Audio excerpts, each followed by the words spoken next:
Assalamualaikum warahmatullahi wabarakatuh. Waalaikumsalam warahmatullahi wabarakatuh. Bagi para penuntut ilmu yang baru saja hijrah, pindah dari kejahatan kepada kebaikan, tentunya bukan hijrah fisik. Ini hijrah maknawi. Hijrah ini hakikat orang muhajir. Wal muhajiru man hajara ma nahallahu anhu. Kata Nabi SAW, hakikat muhajir, orang yang hijrah, adalah orang yang pindah dari apa-apa yang dilarang oleh Allah. Hadis sahih riwayat Al-Imam Al-Bukhari.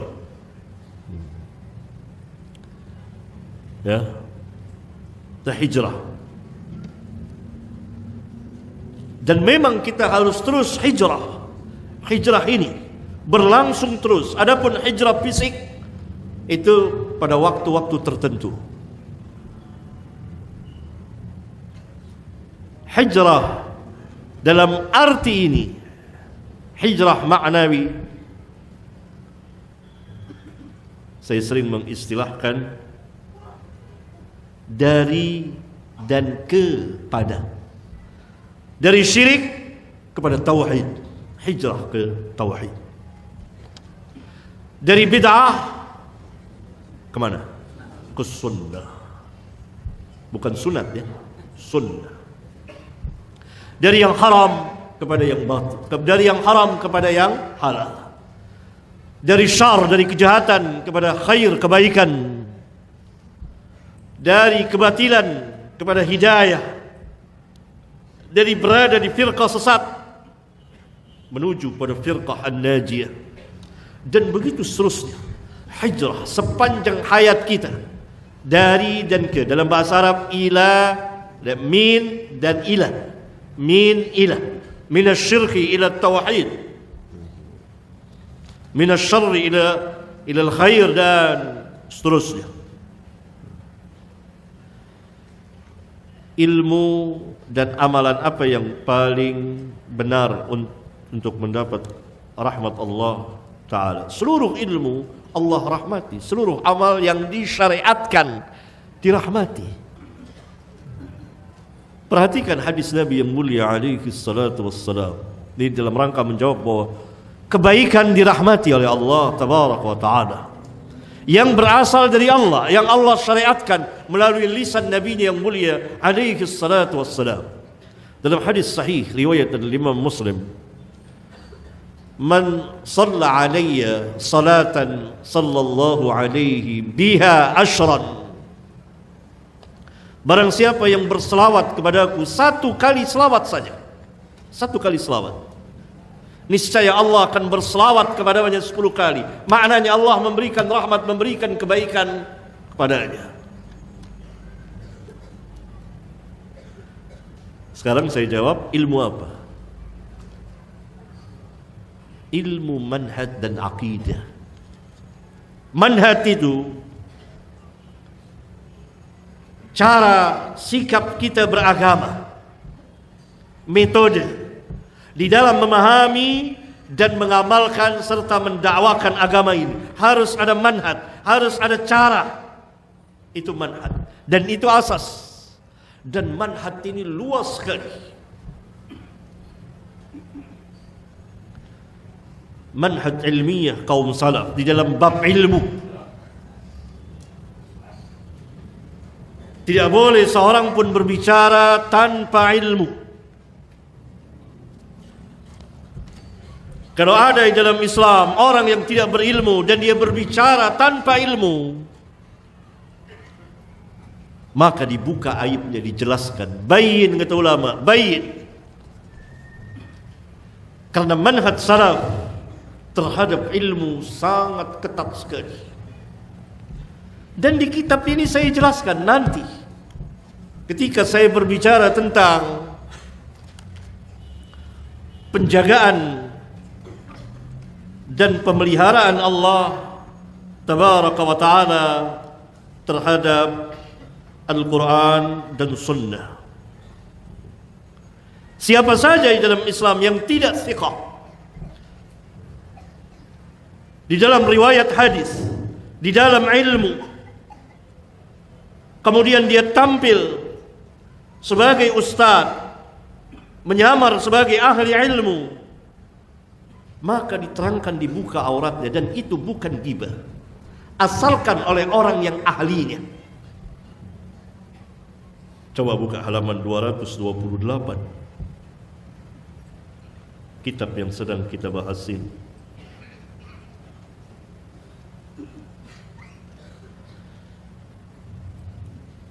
Abdullah bin Mubarak rahimahullah ta'ala, salah seorang tabi'ut tabi'in yang juga amirul mu'minin fil hadis, pernah menerangkan keadaan seorang perawi hadis.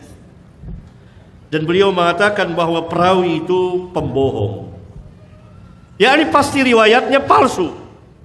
Kemudian ada seorang laki-laki yang menegur beliau, "Wahai Abu Abdurrahman, kamu telah berbuat ghibah." Ibnu Mubarak menjawab, "Uskut, diam kau." Langsung dikatakan, "Uskut, diam. Idza lam nubayyin kaifa yu'raful haqqu minal batil." Diam. Disuruh diam. Jangan berbicara kalau tidak punya ilmu. Saya mengatakan dia ini pembohong. yakni jika kami tidak menjelaskan keadaan rawi ini, dia seorang pembohong, bagaimana dapat diketahui yang hak dari yang batil? Kalau tidak dijelaskan, ini ajaran sesat, ini ustadz ini menyimpang, sesat ajarannya, ini bukan ustadz, bukan ahli ilmu, bukan pelajar ilmiah. Bagaimana orang tidak membedakan yang hak dengan yang batil? Diam orang itu. Mau bela, masuklah kita ke dalam asabiyah jahiliyah. Tidak boleh dibela. Kalau bela maka kita asabiyah jahiliyah, seperti orang-orang jahiliyah membela sesuatu yang tidak benar.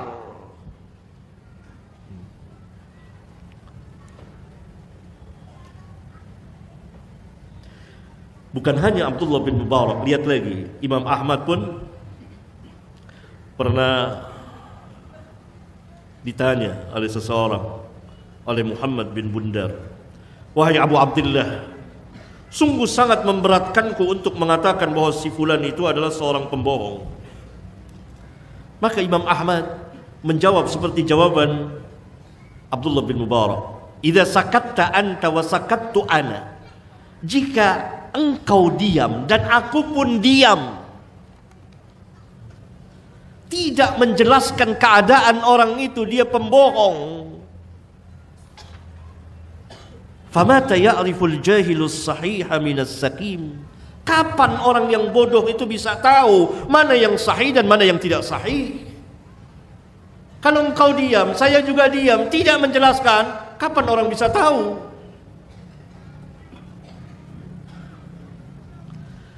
Kemudian imam yang lain, lihat ini banyak.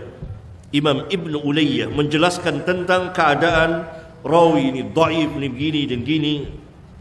Lalu dikatakan, "Inna hadza amanatun laisa bighibatin." Ini amanah, bukan ghibah.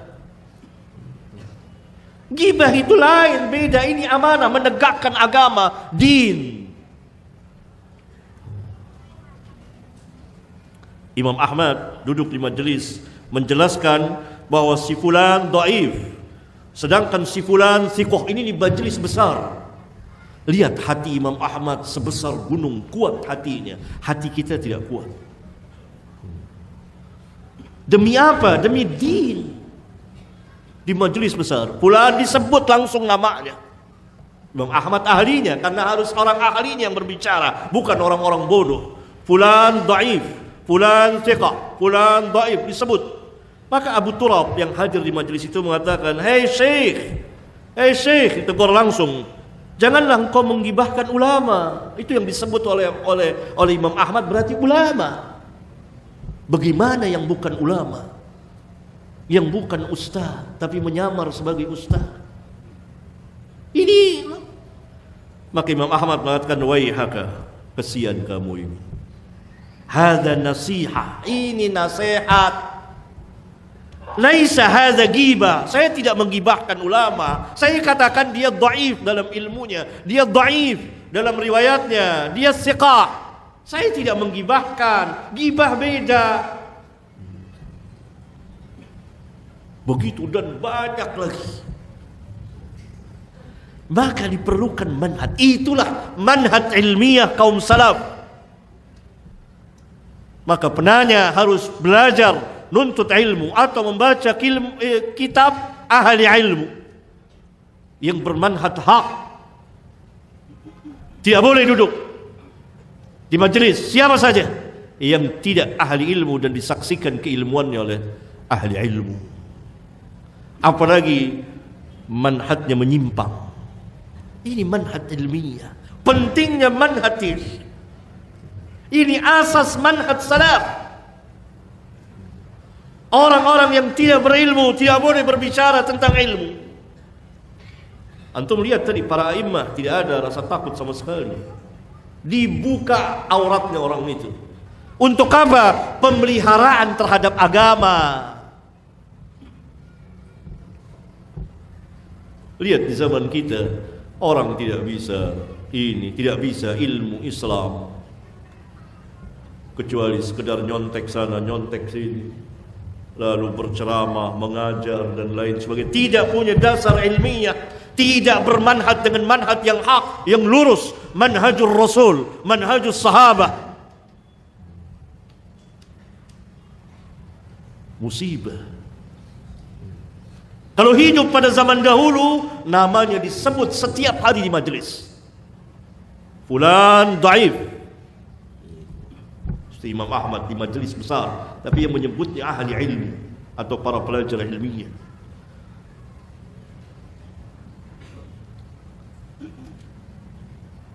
Sampai salah seorang pernah mohon-mohon disampaikan, udah jangan usah sebut nama saya ini, nama si fulan nggak usah disebut.